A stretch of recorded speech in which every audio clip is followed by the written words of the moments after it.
पुकार साहब, कुछ दिन पहले भारतीय जज ने भारत के अंदर मौजूद नौजवानों को कॉकरोच कहा, जिससे आगाज हुआ बुनियाद पड़ी कॉकरोच जनता पार्टी की, जिसने भारत के अंदर सोशल मीडिया पर तहलका मचा दिया है और यहाँ तक और उसके बीजेपी से भी ज्यादा फॉलोअर्स हो गए हैं चंद ही दिनों के अंदर। और ये कहा जा रहा है कि ये अल्टीमेटली बांग्लादेश और नेपाल की तर्ज की कोई जेनजी रेवोल्यूशन ला सकती है।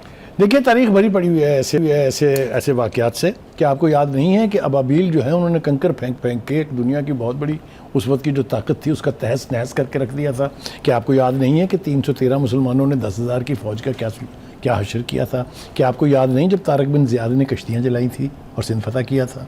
तो ये तो कुदरत का अजाब जब नाज़िल होने लगता है तो किसी न किसी शक्ल में नाज़िल होता है।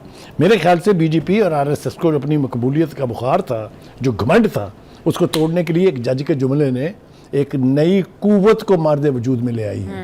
और ये कुव्वत अब दबाए दबने वाली नहीं है, बिकॉज नौजवानों के ऊपर मबनी है ये, और नौजवान जो है ना वो डरते हैं ना उन्हें आने वाले दिनों का कोई ख़तरा होता है।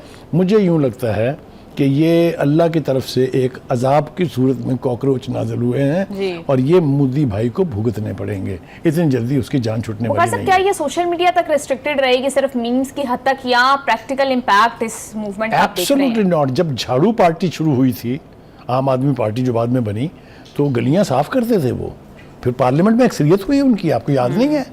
तो ये जो कॉकरोच जिनको कहा है, ये लॉट कौन सी है? ये लॉट है जो टीनेजर, जो यूथ है वहाँ का, इसको संभालना और रोकना ये तो बहुत मुश्किल हो जाएगा मोदी साहब के लिए। Modi should not start thinking.